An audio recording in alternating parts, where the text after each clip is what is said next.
बुलेटिनच्या सुरुवातीला आपण पाहणार आहोत अंदमान निकोबारमध्ये महाराष्ट्र भवन व्हायला हवं आणि बिहारमध्ये सुद्धा महाराष्ट्र भवन व्हायला हवं अशी मागणी आता भाजपचे खासदार अनिल बोंडे यांनी केलेली आहे।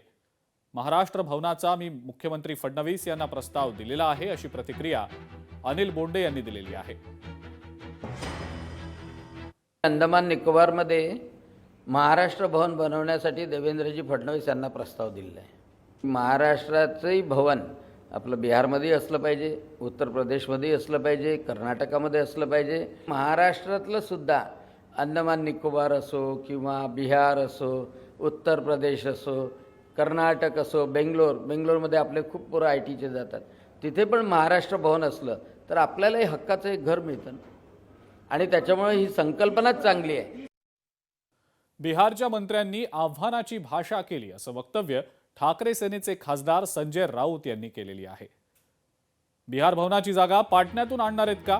बिहारच्या मंत्र्यांनी पाटण्याचा विकास करावा आणि पाटण्यामध्ये सुद्धा महाराष्ट्र भवन उभारावं अशी मागणी सुद्धा खासदार संजय राऊत यांनी केलेली आहे।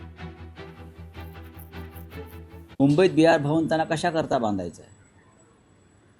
पाटण्याचा विकास करावा, बिहारचा विकास करावा। माझं राज्याच्या मुख्यमंत्र्यांना असं आव्हान आहे देवेंद्र फडणवीसांना, मुंबईमध्ये किंवा मुंबईच्या आसपास बिहार भवन उभारण्यासाठी तुम्हाला जमीन द्यावी लागेल। जमीन तर ते पाटण्यावरून आणणार नाहीत ना, मग त्यासाठी तुम्हाला एक सर्वपक्षीय बैठक घ्यावी लागेल। घ्या आणि लोकांना सांगा की मी मुंबईत बिहार भवनला जागा देतोय। दिल्लीमध्ये महाराष्ट्र भवन का बांधलं? गुवाहाटीला आपलं महाराष्ट्र भवन का बनतंय? तुम्हाला गुजरातला आपलं महाराष्ट्र भवन का बनतंय?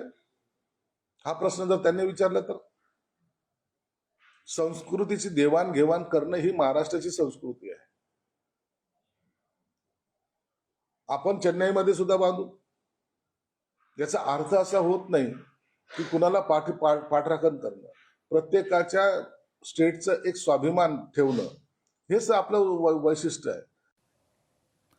भाजपवाले कधीही कुणाशीही युती करतील ते सांगता येत नाही असं वक्तव्य शिवसेनेचे आमदार आणि मंत्री भरत गोगावले यांनी केलेलं आहे। भाजप स्थानिक नेत्यांची चर्चा आमच्याशी आणि युती मात्र दुसऱ्याशी करतात असं सुद्धा गोगावले म्हणतात।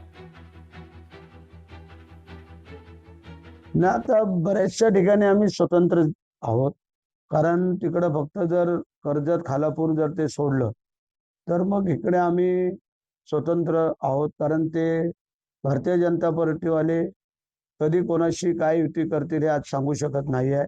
कारण ज्या वेळेला आमच्याकडे चर्चेला बसतात, चर्चा करतात आणि लगेच 2 दिवसामध्ये दुसऱ्याकडे चर्चा करून त्यांच्या युत्या होतात।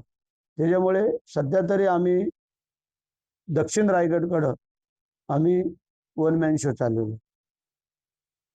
रायगडमध्ये काय नेमकं राजकारण चालू आहे याबद्दलचं सर्व त्या भागातील नागरिकांना किंवा तिथलच्या नेत्यांना माहिती। राष्ट्रवादी असेल, शिवसेना असेल किंवा भाजप असेल, यांनी आपल्या सोयीस्कर जी काही युती करतायत त्याला आता आम्ही आक्षेप घेत नाहीत आणि म्हणून भाजपच्या लोकांनी कुणाबरोबर जर युती केली असेल त्या अनुषंगाने भरत गोगावलेंनी ते स्टेटमेंट केलेलं आहे, ते स्वतंत्रपणे लढतील आणि त्यात मला वाटतं काही वावगं नाही। लोकशाही मराठी ऐका, पहा, जागरूक रहा।